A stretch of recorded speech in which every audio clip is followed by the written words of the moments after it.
ቁጠባን ባህላዊ አድርገው የስኬት ጉዞውን ሲጀምሩ እኛ ደግሞ ለቁጠባው እሴት ጨምረን አብረኖት እንተጋለን። ለላቀ ቁጠባው የላቀ ወለድ ይገባዎታል። የብርሃን ባንክ የላቀ ቁጠባ ሂሳብ ወይም ፕሪሚየም ሴቪንግ አገልግሎት ደንበኞች ቁጠባቸው እየጨመረ ሲሄድ ባንኩ ጠቀም ያለ ወለድ የሚከፍልበት ልዩ የቁጠባ ሂሳብ አይነት ነው። የላቀ ቁጠባ ሂሳብ አገልግሎት ደንበኛ ከሆኑ ሂሳቦን በቼክ ወይም በሂሳብ ደብተር፣ በኤቲኤም ካርድ ወይም በሞባይል ባንኪንግ አገልግሎት ማንቀሳቀስ ይችላሉ። ዛሬውኑ ወደ አቅራቢያው ወደሚገኝ የብርሃን ባንክ ቅርንጫፍ በመሄድ የላቀ ቁጠባ ሂሳብ ከፍተው ብዙ ይቆጥቡ፣ ጠቀም ያለ ወለድ ያገኙ። ብርሃን ባንክ፣ እንደ ስማችን ብርሃን ነው ስራችን። ተመልሰናል አድማጮቻችን። አራዳ ኤፍኤም 95.1 ላይ ትገኛላችሁ። ፕሮግራሙ ፉትቦል ካፌ ነው። የቶተናምን ጉዳይ እንመልከት። ቶተናም አዲስ አሰልጣኝ ቀጥሯል፣ ኢጎር ቱዶርን። እስከ ውድድር ዓመቱ መጨረሻ ድረስ በቶተናም ይቆያሉ ነው የተባለው። የቶተናምን እንግዲህ ላለመውረድ ነው እየተጫወተ ማለት ይቻላል። ቶተናም በዚህ ውድድር ዓመት በሻምፒየንስ ሊግ ፍጹም ሌላ ቡድን፣ በፕሪሚየር ሊግ ደግሞ ሌላ ቡድን ነው እየተመለከት የምንገኘውና ይህንን ጉዳይ እናንሳ። ከአርሰናል ጨዋታ ጀምሮ ቀሪዎቹን ጨዋታ በአሰልጣኝነት ይመራል። ከባድ ይመስላል ስራውና እናንሳ ይህን ጉዳይ። ምሳሌ ክነሽ ላለመውረድ ነው እየተጫወተ ያለው ቶተንሃም። እንግዲህ ቶተንሃም ታሪካዊ ትልቅ ክለብ ነው። ከእንግሊዝ ትልልቅ በጣም ትልልቅ ክለቦች መካከል አንደኛው ነው። እኛ ዋንጫ ሲያሸንፍ አንየው እንጂ እስከ 1980ዎቹ ኢቭን እስከ 1990ዎቹ መጀመሪያ ድረስ ከቼልሲ የበለጠ ትልቅ ክለብ ተደርጎ የሚቆጠረው ቶተንሃም ነበር። በጣም ትልቅ ክለብ ነው። የቶተንሃም ላለመውረድ የመጫወትና ለሁለት ተከታታይ ሲዝን ይሄ የመሆኑ ነገር ለማመን በጣም የሚያስቸግር ነው። አሁን ከዌስትሃም 18ኛ ስፍራ ላይ ካለው ዌስትሃም በ5 ነጥብ ብቻ ነው ተሽሎ ያለው። አሁን በሳምንቱ መጨረሻ ለምሳሌ በአርሰናል ቢሸነፍና ዌስትሃም ጨዋታውን ቢያሸንፍ 2 ነጥብ ብቻ ይሆናል ማለት ነው እና 28 ወይም 27 ጨዋታ ተደርጎ አንድ ቡድን ከወራጅ ቀጠና በ2 ነጥብ ብቻ ፈቅ ብሎ ካለ በደንብ እዛ የሬሌጌሽን ዶግ ፋይት ውስጥ ላለመውረድ በሚደረግ ትግል ውስጥ የመኖሩ ጉዳይ ለጥያቄ የሚቀርብ አይደለም እና ስለዚህ ሰዓት አጥፊ ያስፈልጋቸው ነበር። ወዲያው እንደመጣ የቡድን ብቃት የማሻሻል ታሪክ ያለው አሰልጣኝ ያስፈልጋቸው ነበር። በቀደም የቶማስ ፍራንክ መሰናበት ማንንም ሰው አላስገረመም። ትልቅ ርዕስ አልነበረም፣ የሚያስደነግጥም አልነበረም። እንደው ካስገረመም ለዛ ያህል ዘመን በኃላፊነት የመቆየታቸው ጉዳይ ለዛን ያህል ጊዜ የቡድናቸው ውጤት በጣም ደካማ ሆኖ ከ17 ጨዋታ 2 የፕሪሚየር ሊግ ጨዋታ ብቻ አሸንፈው ከኃላፊነታቸው ሳይቆዩ ለእንደዚያ ጊዜ መቆየታቸው ነው በጣም አስገራሚ ከሆነም የሚሆነው። እኔ እንዲያውም ለዛ ጊዜ የቆዩት በዳንኤል ሌቪ አለመኖር ምክንያት ራሳቸው ሌቪ የውድድር ዘመኑ ልክ እንደተጀመረ በመሰናበታቸው ምክንያትና ከላይ በቦርድሩም ደረጃ ገና ቶተናም ሴትል ስላላደረገን የቻምፒየንስ ሊግ ፐርፎርማንስ ውጤታቸው አይመስለኝም በኃላፊነት ያቆያቸው። የቶተናም ሁኔታ ነው በኃላፊነት ያቆያቸው እና ከ17 ጨዋታ 2 ጨዋታ ብቻ ነው ያሸነፉት። 16ኛ ቦታ ላይ ነው ያለው እና ላለመውረድ በጣም ቅርብ ነው። የአውሮፓ ውድድር ተሳትፎ እድል የለውም ማለት ይቻላል። ለየትኛውም የአውሮፓ ስፍራ ለቻምፒየንስ ሊግ አይደለም ለኮንፈረንስ ሊግም ሲሪየስ የሆነ ለሚቀጥለው የውድድር ዘመን የአውሮፓ ውድድር ላይ ለመሳተፍ በሚያስችል ሁኔታ ውስጥ ያለ ቡድን አይደለም እና ቶማስ ፍራንክን አሰናበቱና ኢጎር ቱዶርን አመጡ። አሁን የቱዶር መሾም ለአጭር ጊዜ በኃላፊነት የተቀጠረ አሰልጣኝ ነው። እስከ ውድድር ዘመኑ መጨረሻ ድረስ ሲዝኑ የሚያልቀው ሜይ ከማለቁ በፊት ነው። ያው ኮንትራቱ እስከ ጁን 30 ድረስ ነው። ስለዚህ ለቀሩት ጥቂት ወራት ብቻ ለነዚህ ቀጥለው ለሚመጡት 12 የቶተንሃም ጨዋታዎች ብቻ ተብሎ የተቀጠረ ሰው ነው። ለአጭር ጊዜ ብቻ ብለው እንደቀጠሩት የምታውቂው ኮንትራቱን ቋሚ የማድረግ አማራጭ በኮንትራት ውስጥ አልተካተተም። ኦፕሽን የለም፣ ፐርማነንት የማድረግ ኦፕሽን አልተቀመጠም እና ትንሽ ለየት ያለ ቅጥር ነው። ግን የቅጥሩ መንፈስ ግን ግልጽ ነው። ይሄ የሰዓት አጥፊ የቡድኑን ውጤት ቶሎ የቡድኑን ፐርፎርማንስ ቶሎ ለማሻሻል የሚያስችል አሰልጣኝ መቅጠርና ከዛ ሰከን ብለው ደግሞ የረጅም ጊዜ አሰልጣኝ ለመቅጠር የሚያስችል ፋታ ለመውሰድ ሲባል የተደረገ ነው። የሚፈልጓቸው አሰልጣኞች አሉ። ሰሞኑን ከማርሴይ የተሰናበተው ሮቤርቶ ዲዘርቢ በቶተናም ቁጥር 1 የሚፈልገው አሰልጣኝ እርሱ ነው ይባላል። የኦሊቨር ግላስነር በተለይ አንዶኒ ኢራዮላ እንደዚህ አይነት አሰልጣኞች ስም ይጠቀሳል። ግን እነዚህን አሰልጣኞች አሁን ማግኘት አይቻልም። ምናልባት ዲዘርቢን ግን ዲዘርቢ ራሱ ከዛ ኃላፊነት እንደለቀቀ ወደ የቶተናም ኃላፊነትን ለመረከብ የሚያስችል ሴታፕ ውስጥ አልነበረም። የእሱም ስንብት ብዙ ዝግብ የነበረው ነው። ስንብቱም ሪፖርት የተደረገበት መንገድ ራሱ ልልቀቅ ብሎ በተደጋጋሚ ጠይቆ ነው መጨረሻ ላይ የለቀቀው ከማርሴይ ከመባረር ይልቅ የማርሴይ ሁኔታም በትኩረት የሚስብ ነው። ማን ነው ማርሴይን የሚያስተዳድረው የሚለው የደጋፊዎቹ የውሳኔ መስጠት ኃይል ዲስፕሮፖርሽኔት ነው። በቃ የሆነ መጥፎ ውጤት ይመጣል። ማርሴሊኖ ጋርሲያ ቶራል እኮ ከኃላፊነታቸው የለቀቁት የማርሴይ ደጋፊዎች በዘመቻ ወደ ልምምድ ማዕከሉ ሄደው የሚያሰራ ከባቢ አይደለም የማርሴይ ከባቢ ለነገሩ። ግን ደግሞ በውጤትም ካየሽው ፍራንክ ማኩርት የሚባሉት የማርሴይ አሜሪካዊ ቢሊዮነር ባለቤት ማርሴይን ከያዙበት ጊዜ ጀምሮ በጨዋታ ማሸነፍ ፐርሰንት እንደ ሮቤርቶ ዲዘርቢ ስኬታማ አሰልጣኝ የለም። ሌሎች አሰልጣኞች የሆነ ጊዜ ማርሴሎ ቢኤልሳ፣ የሆነ ጊዜ ሆርሄ ሳምፓውሊ፣ በቅርብ ጊዜ ራሱ ኢጎር ቱዶር ወደ ማርሴይ ሄደው ደህና ውጤት የነበራቸው አሰልጣኞች ናቸው። ግን ሁሉም የሮቤርቶ ዲዘርቢ ዊን ፐርሰንቴጅ ላይ አልደረሱም። በጣም ጥሩ አሰልጣኝ ነው። የሚፈራው እንግዲህ ለትልልቅ ክለቦች የሚሆን አሰልጣኝ ነው ወይ? ኢሞሽናል ባላንስ አለው ወይ? ስሜታዊ ነው በጣም እንደምታውቂው፣ ተናጋሪ ነው። ልክ እንደ ኮንቴ አይነት ሰው ነው። ግን የቶተናም የረጅም ጊዜ እቅድ እሱ ነው ይባላል።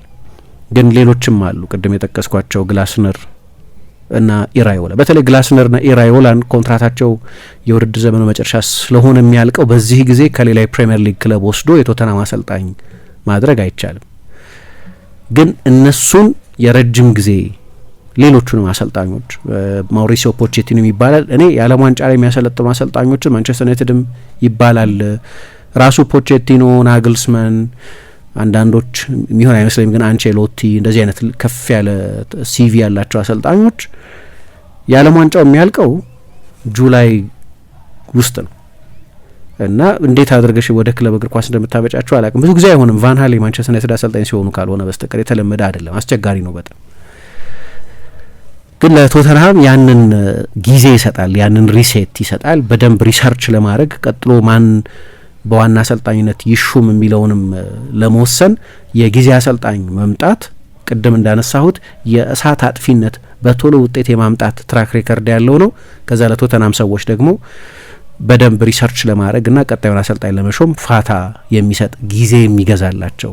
ግን አሁን ያሉበትን በጣም አደገኛ የሆነ ከ17 ጨዋታ 2 ጨዋታ ብቻ የማሸነፍ ማዳለጥን ማስቆም የሚችል አይነት አሰልጣኝ ነው። ስለዚህ ሎጂካል የአጭር ጊዜ ቅጥር ነው። ከፍተኛ ልምድ ያለው 13 የተለያዩ የአሰልጣኝነት ኃላፊነቶችን ተረክቦ የሚያውቅ ብዙ ጊዜም በቶሎ ውጤት የሚያመጣ በኃላፊነት ረጅም ጊዜ ሲቆይ ያንን ውጤት ይዞ ረጅም ጊዜ መቆየት የሚቸግረው ግን በቶሎ ውጤት የሚያመጣ አይነት አሰልጣኝ ነው። ለቶተንሃም እሱን ሲቀጥሩት ቋሚ የማድረግ ምንም አማራጭ የለም ማለት ባይቻልም የተቀጠረው ግን ለ12 ጨዋታ ደንበኛ የአጭር ጊዜ የሾርት ተርም ቅጥር ነው። ከዛ የትልቅ ክለብ የማሰልጠን ታሪክም ያለው ልክ በእንደዚህ አይነት ውስብስብ ሁኔታ ውስጥ ያሉ ክለቦችን የማሰልጠን ታሪክ ያለው ነው። በትልቅ ክለብ የመጫወት የ9 ዓመት ልምድ አለው በዩቬንቱስ። ግን በአሰልጣኝነት የዩቬንቱስ አሰልጣኝ ሆኗል፣ የማርሴይ አሰልጣኝ ሆኗል። በሀገሩ ከክሮኤሽያ ትልልቅ ክለቦች መካከል አንደኛው ሃይጁክ ስፕሊትን የማሰልጠን ታሪክ ነበረው። በቱርክም የተሳካ ባይሆንም ጋላታሳራይን የማሰልጠን ታሪክ አለው። እነዚህ ሁሉ በየሀገሮቻቸው ግዙፎች ናቸው። ቶተንሃምም እንደዛ ነው፣ ግዙፍ በጣም ግዙፍ ክለብ ነው። ከዛ ደግሞ ላለመውረድ ችግር ውስጥ ገብተው የሚያውቁ ክለቦችን ተረክቦ የማትረፍም ታሪክ አለው። ስለዚህ ሁለት ነገር ነው። ሾርት ተርም ፕራግማቲዝም ነው ይሄ ለቶተንሃም ጊዜ የሚሰጥ ነው። ከዛ ግን አሰልጣኙም የትልቅ ክለብ ልምድ አለው። ላለመውረድ የሚታገሉ ቡድኖችን የማትረፍም ታሪክ አለው። ስለዚህ ብዙ ሎጂክ ያለው ይመስላል ኃላፊነቱን በተረከበበት ጊዜ። ብዙ ቦታ ተዘዋውሮ ሰርቷል እንዳነሳሁት። ለምሳሌ ኡዲኔዜን 2 ጊዜ አሰልጥኗል። ሃይዱክ ስፕሊትን 2 ጊዜ አሰልጥኗል። በዩቬንቱስ አንዴ በምክትል አሰልጣኝነት የአንድሪያ ፔርሎ ምክትል ሆኖ አንድ ጊዜ በዋና አሰልጣኝነት ከቺያጎ ሞታ ስንብት በኋላ 2 ጊዜ ተመላልሶ አሰልጥኗል። ሄላስ ቬሮናን 2 ጊዜ ተመላልሶ አሰልጥኗል። በሁለቱም አጋጣሚ ሄላስ ቬሮናን አትርፏል። እንደዚህ አይነት ታሪክ ያለው አሰልጣኝ ነው። የትራክ ሪከርዱ እንዳልኩት ማርሴይን በተረከበበት ጊዜ ለምሳሌ እሱ ኃላፊነቱን ሲረከብ የቻምፒየንስ ሊግ ተሳትፎን የማግኘት እድል ያለው ቡድን አይመስልም ነበር። በውድድር ዘመኑ መሀል ነው ኃላፊነቱን የተረከበው እና ማርሴይን በዛ ሲዝን ለቻምፒየንስ ሊግ አሳልፎታል። እንዲያውም በሚቀጥለው የውድድር ዘመን ቶተንሃም ነው ከቻምፒየንስ ሊግ ውጭ ያደረገው እንጂ በቻምፒየንስ ሊግ ተሳትፏል ማርሴይ። ከዛ ማርች ላይ ልክ እንዳሁኑ አሁን ፌብሩዋሪ 20 ላይ ነው ያለነው። የመጀመሪያ ጨዋታውን በ22 ነው የሚያደርገው ከአርሰናል ጋር በሰሜን ለንደን ደርቢ። ከዚህ በበለጠ ጨዋታ ልትጀምር ያትችም የቶተናም አሰልጣኝ ከሆንሽ በተለይ በሁለቱ ክለቦች ያለ መራር የባላንጣነት ስሜት ይታወቃል። ልክ እንደዚሁ ግን በማርች 2024 ላትሲዮን ይዞ ላትሲዮ ለአውሮፓ ስፍራዎች ተስፋ ያለው ቡድን አይመስልም ነበር፣ ወደ ዩሮፓ ሊግ አሳልፏቸዋል። ወደ ጁቬንቱስ ሲመጣም ተመሳሳይ ነገር ነው ያደረገው። የቲያጎ ሞታ ወደ ዩቬንቱስ በአሰልጣኝነት መሾም ብዙ ኤክሳይትመንት ፈጥሮ ነበር። ዩቬ ለነገሩ ሁልጊዜ የስታይል አሰልጣኞችን የመቅጠር ታሪኩ ከጃንሉጂ ማይፍሬዲ ከማውሪሲዮ ሳሪ ራሱ እስከ ቲያጎ ሞታ ድረስ ዩቬንቱስ ሁሌም ስለማሸነፍ ብቻ ነው። በላቬቺያ ሲኞራ ፊሎዋና ፊሌ ምናምን ማሸነፍ ብቻ የዩቬንቱስ ዲኤንኤ እሱ እንጂ ልክ ለምሳሌ እንደ ኤሲ ሚላን አይነት ስታይሊሽ እግር ኳስ መጫወት አይደለም። እና ሁልጊዜ ያቺ እርቅ አስቸጋሪ ነች። የሆነ ወደ ሞደርኒቲ መምጣት አለባቸው። የዘመኑን እግር ኳስ የሚመስል እግር ኳስ የሚጫወት አሰልጣኝ መቅጠር አለባቸው። ግን ሁልጊዜ አስቸጋሪ ነው ለአዳዲስ አሰልጣኞች። ቲያጎ ሞታም የገጠመው እርሱ ነው እና አልተሳካለትም። ስለዚህ እሱ ኃላፊነቱን ማርች 2025 ላይ ተረከበ። ቶፕ ፎር ውስጥ እንዲጨርሱ ቻምፒየንስ ሊግ እንዲሳተፉ አደረጋቸው። ችግሩ እንዳልኩት በላትሲዮ እንኳን ከዛ በኋላ አልቀጠለም። በዝውውር ጉዳዮች ላይ የተገባለት ቃል አልተፈጸመምና ከኃላፊነት ለቀቀ። በዩቬ ግን የዚህኛው ሲዝን ሲጀምር ስፓሌቲ እስኪተኩት ድረስ የዩቬ አሰልጣኝ ነበር እና አልቀጠለም። ያ ስኬት ግን እንደመጣ ግን በጣም ስኬታማ የመሆን ቶሎ የቡድኑን ሁኔታ የማሻሻል ታሪክ ያለው ጥንካሬው እሱ ነው። ቶሎ ሪስፖንድ የማድረግ ቶሎ የቡድኑን የተከላካይ መስመር ለምሳሌ የማጥበቅ ቶሎ የቡድኑን ውጤት የማቃናት ታሪክ ያለው ፕራግማቲክ አሰልጣኝ ነው። ድክመቱ ግን ይሄ ዘለግ ላለ ጊዜ ማቆየት አይችልም። ያንን ሰስቴናቢሊቲ የለውም።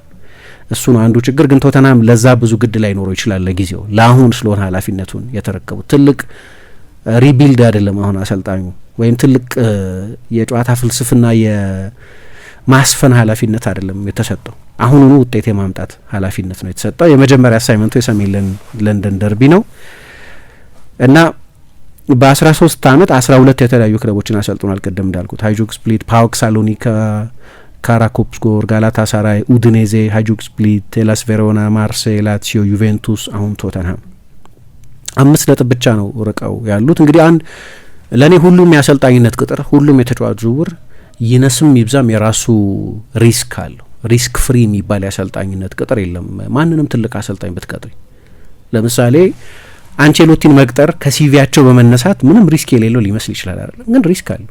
ሪስክ ፍሪ አይደለም። ያ ስብስብ ለአንቼሎቲ ይሆናል ወይ?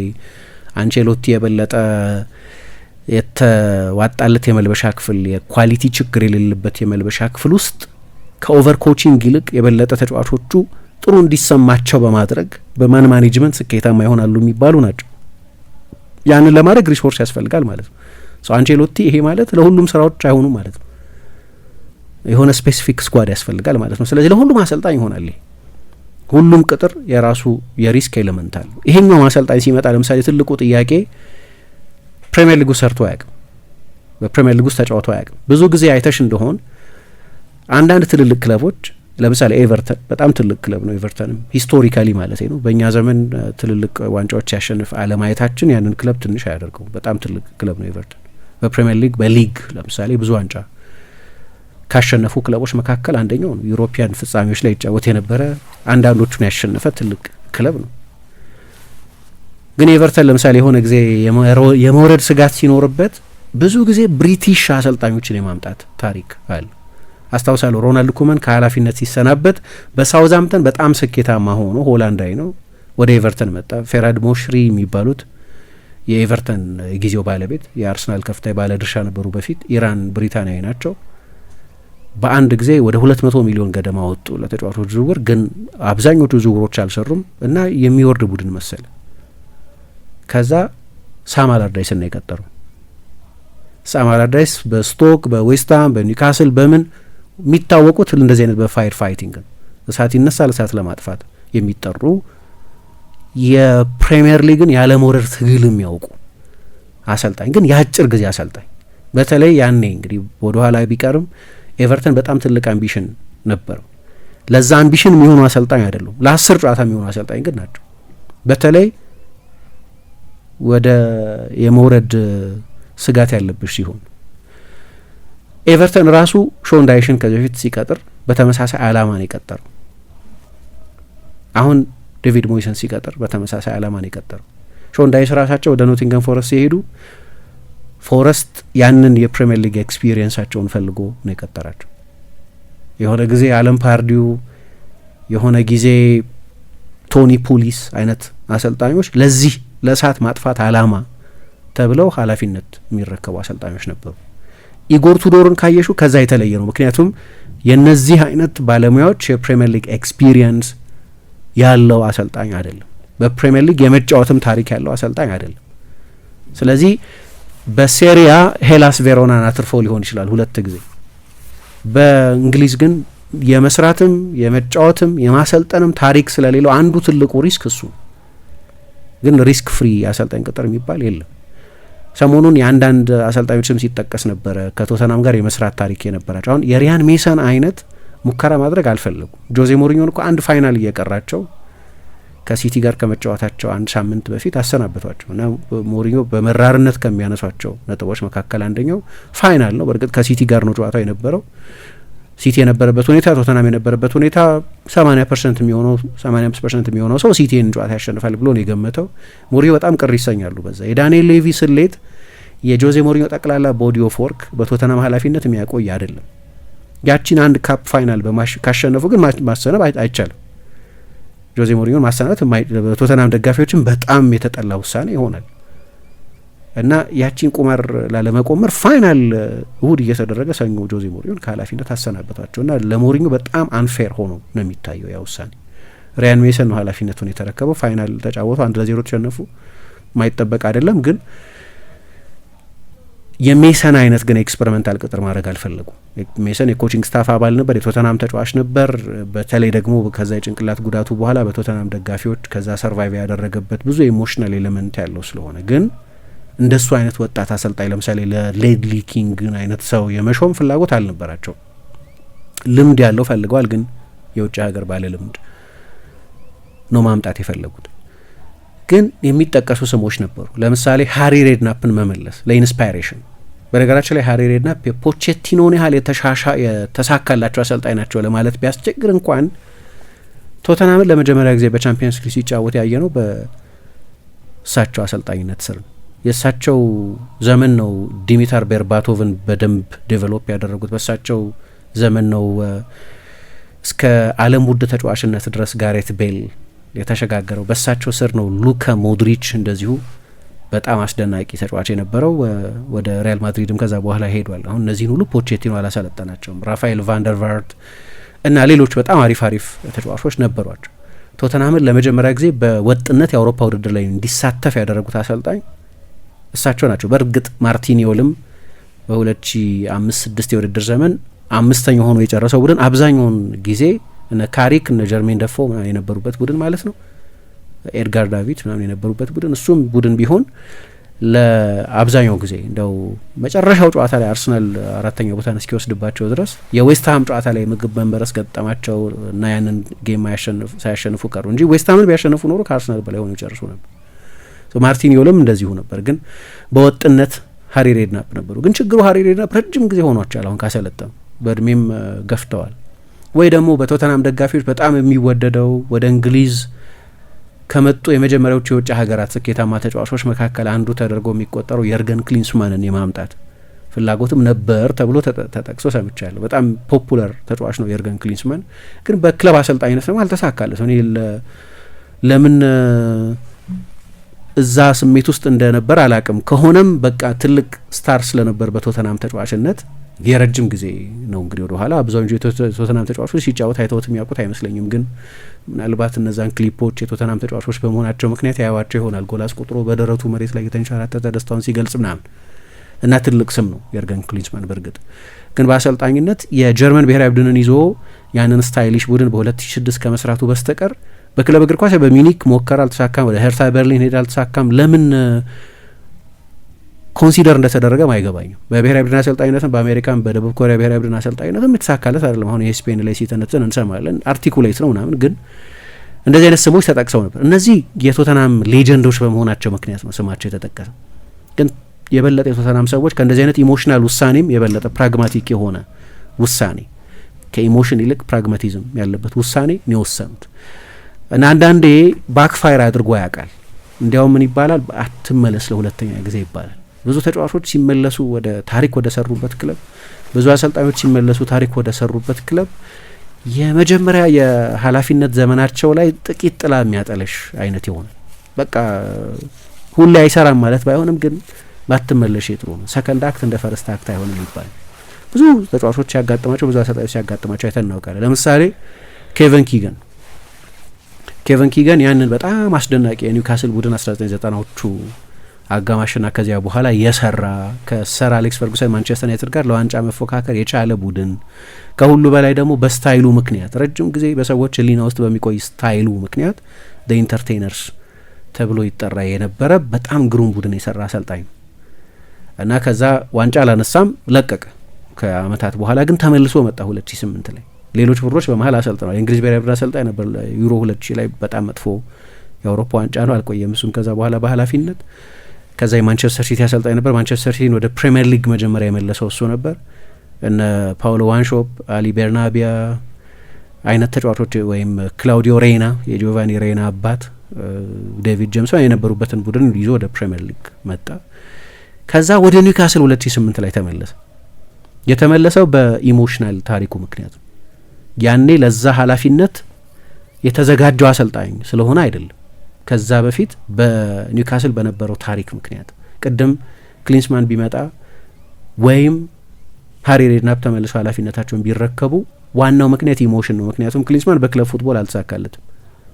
በኮቺንግ በአንድ ደህና ኃላፊነት ላይ ብቻ ነው በጀርመን ብሔራዊ ቡድንን ኦፍ ኮርስ የምናውቀውን የጀርመን ብሔራዊ ቡድን መሰረት የጣለ ሰው ነው። ዮአኪም ላቭ የሱ ምክትል ነበሩ። 2006 ላይ የጀርመን ብሔራዊ ቡድን የተጫወተው እግር ኳስ በጣም አስደናቂ እግር ኳስ ነበር። ግን ከዛ በኋላ ለቶተናም ኃላፊነት የሚያበቃ የኮቺንግ ሲቪ ያለው ሰው አይደለም። ከሆነም ምክንያትሽ ለቶተናም ተጫውቶ ያውቃል የሚል ኢሞሽናል ውሳኔ ነው። ሃሪ ሬድናፕም ቢሆን በትንሹ 10 ዓመት ሆኗቸዋል። በጣም በትንሹ በክለብ አሰልጣኝነት ካየናቸው። ከዛ ይልቅ ይሄንን አይነት ኃላፊነት ነው የመረጡትና ኪገን ተመልሶ መጣና 8 ጨዋታ አሰለጠነ። 8ቱንም ጨዋታ ሳያሸንፍ ለቀቀ። ከዛ አለን ሺረርም ሌላ ሌጀንድ ነው። ሺረርም በኮቺንግ ባለው ታሪክ ምክንያት ሳይሆን በሺረርነቱ ምክንያት በጆርዲነቱ በቶተናም በኒውካስል ባለው አቻ የሌለው ታሪኩ ምክንያት ነው ኃላፊነቱን የተረከበው። ቶተናም ይህንን ማድረግ አልፈለግም። የፈለገው ቅድም እንዳነሳሁት የሾርት ተርም ፕራግማቲስት አሰልጣኝ መቅጠር ነው የፈለገው። ላለመውረድ ነው እየታገልን ያለ ነው ብለው ያመኑ ይመስላል። ግን ቅድም ያልኳቸውን አማራጮች ሁሉ አላዩም። አንድ ብሪቲሽ ያለመውረድ ታሪክ ወይም ላለመውረድ በሚደረግ ትግል ውስጥ ታሪክ ያለው አሰልጣኝ ከመቅጠር ይልቅ የበለጠ ዩሮፒያን አሰልጣኝ ነው የቀጠሩት። በ11 ክለቦች ውስጥ ቅድም የስራው መጠን 12 ነው። አንዳንዶቹ ጋር ደብል ሄዶ ስለሰራ ነው። ግን በ11 ኃላፊነቶች ውስጥ 8ቱን በውድድር ዘመኑ መሀል ነው ኃላፊነት የተረከበው ኢጎር ቱዶር። ሲዝን ሲጀመር አሰልጣኝ ሆኖ የጀመረው በ3 አጋጣሚዎች ብቻ ነው። 8ቱን በውድድር ዘመን ማለት 7ቱን ደግሞ ከማርች በኋላ ኦልሞስት አሁን ማርች ልንገባ 1 ሳምንት ምናምን ይቀር እና በአብዛኛው በውድድር ዘመን መሀል በአብዛኛው የውድድር ዘመኑ 1/3 መርሃ ግብሮች ብቻ በሚቀሩበት ጊዜ ነው በኃላፊነት የመረከብ ታሪክ ያለው እና አንድ ጊዜ ብቻ ነው በአንድ ክለብ ውስጥ ከ1 ዓመት በላይ የቆዩ ደንበኛ እሳት አጥፊ አሰልጣኝ ነው የምትዩ የተቀጣጠለውን የቶተናምን ወይም መያያዝ የጀመረውን የቶተናምን ኢንፍራስትራክቸር ቶሎ እሳት አጥፍቶ እንዲታደጋቸው የተፈለገ አሰልጣኝ ነው። በውጤት ኢሚዲያሲ በተለይ ቅድም እንደጠቀስኩት በዩቬንቱስ ቲያጎ ሞታ ከተሰናበተ በኋላ በማርች ኃላፊነቱን ተረከበ። የቻምፒየንስ ሊግ ቦታ ይዘው እንዲያጠናቅቁ ያደረጋቸው ከመጀመሪያዎቹ 9 ጨዋታዎች 5 አሸነፈ፣ 3 አቻ ወጣ፣ 1 ጨዋታ ብቻ ተሸነፈ። በቶሎ ውጤት የማምጣት ስኬት ነበሩ። በላትሲዮ እንደዚሁ ማውሪሲዮ ሳሪ ከተሰናበቱ በኋላ አሁን ተመልሶ መጥተዋል። ሳሪ ዩሮፓ ሊግ ቦታ ላይ እንዲሳተፉ ያደረጋቸው እዛም ከመጀመሪያዎቹ 10 ጨዋታዎች 6 አሸነፈ፣ 2 አቻ ተለያየ፣ 2 ተሸነፈ። በኡድኔዜ መጀመሪያ በ2018 ኃላፊነቱን ተረከበ። የመጨረሻዎቹ ሳምንታት ላይ 1 ወር ሲቀረው ብቻ ነው ኃላፊነቱን የተረከበው። ከ4 ጨዋታ 2 አሸነፈ። ላለመውረድ እየተጫወተ ለነበረ ቡድን በቂ ነበር። ከ18ኛነት 14ተኛ ሆነው እንዲያጠናቅቁ አደረጋቸው።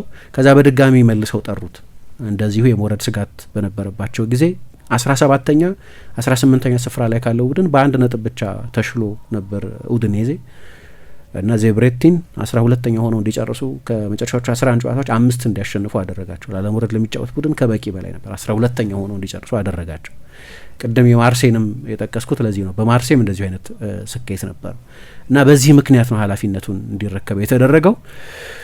ባሰለጠነባቸው ኃላፊነቶች ሁሉ በመጀመሪያዎቹ 10 ጨዋታዎች ከ4 እስከ 6 ጨዋታዎች የማሸነፍ ታሪክ ያለው አሰልጣኝ ነው እና ቶተናም ደግሞ እንዲህ አይነት አሰልጣኝ ነው አሁን የፈለገው። የፕሪሚየር ሊግ ልምድ የለውም። ትልቁ ሪስክ እሱ ነው። በጣሊያን ነው ብዙ ጊዜ የሰራው።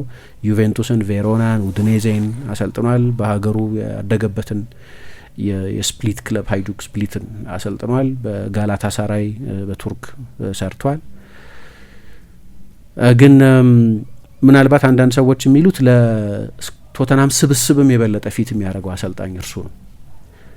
ለቶተናም አሁን ያለው ስብስብ ለአንጅ ፖስቴኮግሉ እና ለቶማስ ፍራንክ ተብሎ የተገነባ ነው። በእርግጥ ቶማስ ፍራንክም ፕራግማቲስት አሰልጣኝ ተብሎ ያ ፕራግማቲዝም እንደ ትልቅ ችሎታ ተወስዶላቸው ነው በኃላፊነት የተረከቡት። አንድ የሚታወቅበት ነገር ከአርሰናልም ጋር ቢያደርገው አይገርመኝም።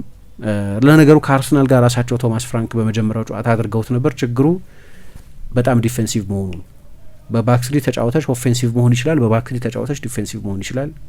ጉዳዩ የፎርሜሽን ጉዳይ አይደለም፣ የሜንታሊቲ ጉዳይ ነው። አሁን እዛ ጨዋታ ላይ 7ቱ ተጫዋቾች ዲፌንሲቭ ተጫዋቾች ነበሩ። 2ቱ ዊንግ ባክ ቦታ ላይ የተጫወቱ ተጫዋቾች በመደበኝነት ተከላካዮች ናቸው። ይሄኛው ሰውዬ በሄደበት ሁሉ ዩቬን ጨምሮ በባክስሪ የመጫወት ታሪክ ያለው አሰልጣኝ ነው። ግን የቶተናም ስብስብ ምናልባት በተለይ ደግሞ 2ቱ የመስመር ተከላካዮች የመስመር አማካዮች ሆነው በአዲሱ አሰልጣኝ ስር ሊጫወቱ የሚችሉት ዴስቲኒ ኡዶጊ እና ፔድሮ ፖሮ በጣም ጥሩ ዊንግ ባኮች ናቸው። ፔድሮ ፖሮ በስፖርቲንግ ሊዝበን በሩበን አሞሪም ስር በጣም የተዋጣለት ዊንግ ባክ ነበር። እንዲያውም የመከላከል ድክመት ስላለበትም ከዛ ኃላፊነት በመጠኑ የሚያቀልለት አይነት ሴታፕ ነው ይሄ የባክስሪ ሴታፕ። የተጫዋቾችን ካራክተሪስቲክስ ከግምት ማስገባት የሚችል መሆን አለበት። እንዲያውም ሰውየው በባክፎር በባክስሪ አሰልጣኝነቱ ምክንያት ስሬ ኢጎር ተብሎ ነው የሚጠራው። በሄደበት ሁሉ በዛ አይነት ፎርሜሽን የሚሰራ ነው። ከዛ ውጭ አይጫወትም ማለት አልችልም፣ ግን በመጠኑ የተሞከረ ነው። ለተጫዋቾቹ በሙሉ እንግዳ አይመስለኝም። ቢያንስ 5 ጨዋታ ላይ አሰልጣኝ ቶማስ ፍራንክ ቅድም የጠቀስኩትን የአርሰናል ጨዋታ ጨምሮ በ3 የመሀል ተከላካዮች በ2 ዊንግ ባኮች የመጫወት ታሪክ ነበራቸው። ከዛ ግን በተለይ ልክ እንደዚህ በተለይ በ2 አማካይ ብቻ የሚጫወት ከሆነ ደግሞ አማካይ ክፍሉ ምን ይፈልጋል? ኤነርጂ ይፈልጋል፣ ታታሪነት ይፈልጋል። ለዛ የሚሆኑ ተጫዋቾችም አሉት። ፓፓ ማተሳር፣ አርቺ ግሬ፣ ዦ ፓሊኛ፣ ኮነር ጋላገር አይነት ከፍተኛ ኤነርጂ ያላቸው ተጫዋቾች ስላሉት ለዛም የሚሆኑ ናቸው። ሌላ አንድ በጣም ጥሩ የሚመስለው ለቶተንሃም ከራንደል ኮሎሙዋኒ ጋር ያለው የስራ ታሪክ ነው። ራንደል ኮሎሙዋኒን በዩቬንቱስ አሰልጥሞታል እና በዩቬ በነበረበት ጊዜ እንዲያውም ያኔ አንስተነው ነበር። በፔጄ ሳይሳካለት ቀረ፣ ግን በዩቬ የሚገርም ጅማሬ ነው ያደረገው ብለን አንስተን ነበር። አስታውሳለሁ ስለ ራንደል ኮሎሙዋኒ። በ11 ጨዋታዎች አሰልጥኖታል እና 7 የጎል ተሳትፎ ነበር፣ 6 ጎል እና 1 አሲስት ነበር። ስለዚህ ከሱ ጋር ስኬታማ የመሆን ታሪክ ነበር። እንደምታውቂው የኮሎሙዋኒ ዝውውር እስካሁን ድረስ ለቶተንሃም ሰዎች ልብ የሚሞላ ባለመሆኑ ምክንያት የውሰት ቆይታው ባለፈው ጃንዋሪ ተቋርጦ ወደ ፓሪስ ሳን ጀርመን ሊመለስ ይችላል ሁሉ ሲባል ነበር። ግን ከቱዶር ጋር ቢያንስ አብሮ የመስራት ታሪክ አለው። ለሁለቱ የ10 ቁጥር ቦታዎች የሚሆኑ ተጫዋቾችም አሉት። በዛው መንገድ በ3-4-2 እንደሚጫወት ከሆነ ቻቪ ሲሞንስ፣ ኮነር ጋላገር ተጎርቷል እንጂ እስከ ውድድር ዘመን መጨረሻ ዊልሰን ኦዶቤር አይነት ተጫዋቾች አሉ በጠባብ ቦታዎች መጫወት የሚችሉ። ከተመለሱ ዳያን ኩሉሴቭስኪ አይነት ተጫዋቾችም ይህንኑ ኃላፊነት መረከብ የሚችሉ ተጫዋቾች ናቸው። ኃይለኛ የፕሬሲንግ አሰልጣኝ ነው። ካልሮጠልኝ ማንም ተጫዋች አይጫወትም የሚል መርህ አለው። ኢፍ ዩ ዶንት ራን ዩ ዶንት ፕሌይ ብሎ አንድ ጊዜ ፓየት አይሮጥም፣ ስለዚህ ፓየት አልተጫወተም። ዲሚትሪ ፓየት የማርሴይ ሌጀንድ ነው። ዲሚትሪ ፓየት ቶተንሃም በአንዳንድ የፕሬሲንግ ቁጥሮች በሪከቨሪ ቁጥሮች በጣም ጥሩ ነው። ችግሩ የቶተንሃም ከኳስ ጋር ነው። ለምሳሌ ከኳስ ጋር ወደፊት በሚሄዱ ፓሶች 12ኛ ነው። የጎል እድሎች በመፍጠር 13ኛ ነው። ከመልሶ ማጥቃት በኋላ የጎል እድሎች በመፍጠር 18ኛ ነው። በስሩ ቦልስ 15ኛ ነው። ችግሩ ከኳስ ጋር ግን ለምሳሌ ከፕሬሲንግ በኋላ ብዙ ኳስ ሪከቨር በማድረግ በፕሪሚየር ሊግ ሁለተኛ ነው። ስለዚህ ትንሽ የፕሬሲንግ ኢንቴንሲቲ ቢጨምር ብዙ ላይ ይቸገሩ ይችላሉ ተጫዋቾቹ። በፍራንክም በፖስቴኮግሉም ዘመን ከኳስ ውጪ ላለ አጫዋት ለፕሬሲንግ ለኦፍ ደ ቦል የሚሆኑ ተጫዋቾች ናቸው። እዛ ላይ ብዙ ላይ ይቸገር ይችላሉ። ምናልባት የቡድኑን ቴክኒካዊ ጥራት የማሻሻል ኃላፊነት አለበት። ጄምስ ማዲሰን እና ኩሉሴቭስኪ ሳይኖሩ ምን ያህል ያንን ማድረግ ይችላል? ፍራንክም አንድ የቸገራቸው ነገር የእነዚህ ሁለት ፈጣሪ ተጫዋቾች አለመኖር ነው። አንዱ ፍርሃት ግን ቻምፒየንስ ሊግ ላይ ይጫወታሉ። የትሬኒንግ ሎዱን በጣም ከጨመረው ከማርች በኋላ በሳምንት 2 ጨዋታ ስለሆነ የሚያደርገው ቶተናም ቻምፒየንስ ሊግ ውስጥ እስከሚቆይበት ጊዜ ድረስ ያው በቀጥታ ስላለፈ ነው አሁን በሳምንት 1 ጨዋታ እያደረገ ያለው። የካፕ ውድድሮችም የለበትም። ጉዳት እንዳይበዛ ግን ፍርሃት አለ። የትሬኒንግ ሎዱ በጣም ከባድ ነው። በተለይ 2 ውድድሮች ጀግል ማድረግ በሚያስፈልግሽ ጊዜ አሁን ቅድም የጠቀስኳቸው የስራ ኃላፊነቶች ላይ ሁሉ በአንድ ሳምንት 1 ጨዋታ የማድረግ ኃላፊነቶች ናቸው የነበሩት። ዩቬ የአውሮፓ ውድድር ላይ አልነበረም እሱ ኃላፊነቱን ሲረከብ። ማርሴይ የአውሮፓ ውድድር ላይ አልነበረም። ሌሎቹ ቡድኖች ላለመውረድ የሚጫወቱ ቡድኖች ነበሩ። ስለዚህ በሳምንት 1 ጨዋታ ብቻ የማድረግ እና የትሬኒንግ ሎዱን ብትጨምሪው ችግር የለውም። የትሬኒንግ ሎዱ በጣም ከፍተኛ ሆኖ ግን በየ3 ጨዋታው የምትጫወቺ ከሆነ በጣም አስቸጋሪ ሊሆን ይችላል። ግን ከአርሰናል ጋር በሚደረግ ጨዋታ የሚጀምር ይመስለኛል። ለአርሰናል ጥሩ ጊዜ ላይ መጣ አይመስለኝም። ከአርሰናል አንጻር ካየሹ ጥሩ አይደለም አንድ ጨዋታ ከማድረግሽ በፊት ያ ቡድን አሰልጣኝ ሲቀይር። ምክንያቱም አንደኛ አይተነበይም፣ ምንም ሪፈረንስ የለሽ። በእንግሊዝ ቢያንስ ምን አይነት ቡድን ለመስራት እንደሚሞክር አታውቂ። በባክስሪ አሰልጣኝ መሆኑን ታውቂያለሽ። የድሮ ቡድኖቹን ልታጠኝ የምትችይው እና የቶተናም ተጫዋቾችን ካራክተሪስቲክስ አሰልጣኝ ፍራንክም በዚህ ውድድር ዘመን አንዳንድ ጨዋታዎች ላይ እንደዛ ተጫውተው ስለሚያውቁ፣ ግን በጠቅላላው ግን ያ አይተነበይነት አለው እና ተጫዋቾቹ ላይም የሚፈጥረው ሞቲቬሽን ቀላል አይደለም። የአዲስ አሰልጣኝ መምጣት ከአርሰናል በኋላ ከፓላስ፣ ከፎረስት፣ ከብራይተን፣ ከሊድስ እና ከኤቨርተን ጋር ይጫወታል። አሁን ከጠቀስኳቸው ቡድኖች መካከል አርሰናል እና ኤቨርተን ብቻ ናቸው ላለመውረድ የማይጫወቱት። ሌሎቹ በሙሉ የ6 ነጥብ ባህሪ ያላቸው ናቸው። ራቅ ያሉ ቢሆንም ፎረስትም፣ ብራይተንም፣ ሊድስም፣ ክሪስታል ፓላስም አሁን ባለው ሁኔታ በና በተለይ በቅርብ ጊዜ ባላቸውም ፎርም ላለመውረድ አደጋ ውስጥ ሊገቡ የሚችሉ ናቸው። የሚቀጥሉት 12 ጨዋታዎች ለእነዚህ ሁሉ ቡድኖች በጣም ወሳኝ ናቸው። ግን ለቶተናም ቢያንስ በወረቀት ደረጃ ከአርሰናል ምናልባት ከኤቨርተን ጨዋታ በስተቀር ዊነብልስ የሚባሉ ሊያሸንፋቸው የሚችላቸው አይነት ጨዋታዎች ናቸው ከቶተናም የስብስብ ጥራት ጋር ካየ ነው። ስለዚህ በሰሜን ለንደን ደርቢ እሁድ ይጀምራል። አሁን እንቀጥላለን። አድማጮቻችን ከኛ ጋር አብራችሁ እንድትቆዩ ነው የምንጋብዛችሁ። የአጋሮቻችን መልእክት ተከታትለን ተመልሰን እንመጣለን። ቁጠባን ባህለው አድርገው የስኬት ጉዞውን ሲጀምሩ እኛ ደግሞ ለቁጠባው እሴት ጨምረን አብረኖት እንተጋለን። ለላቀ ቁጠባው የላቀ ወለድ ይገባዎታል። የብርሃን ባንክ የላቀ ቁጠባ ሂሳብ ወይም ፕሪሚየም ሴቪንግ አገልግሎት ደንበኞች ቁጠባቸው እየጨመረ ሲሄድ ባንኩ ጠቀም ያለ ወለድ የሚከፍልበት ልዩ የቁጠባ ሂሳብ አይነት ነው። የላቀ ቁጠባ ሂሳብ አገልግሎት ደንበኛ ከሆኑ ሂሳቦን በቼክ ወይም በሂሳብ ደብተር፣ በኤቲኤም ካርድ ወይም በሞባይል ባንኪንግ አገልግሎት ማንቀሳቀስ ይችላሉ። ዛሬውኑ ወደ አቅራቢያ ወደሚገኝ የብርሃን ባንክ ቅርንጫፍ በመሄድ የላቀ ቁጠባ ሂሳብ ከፍተው ብዙ ይቆጥቡ፣ ጠቀም ያለ ወለድ ያገኙ። ብርሃን ባንክ፣ እንደ ስማችን ብርሃን ነው ስራችን።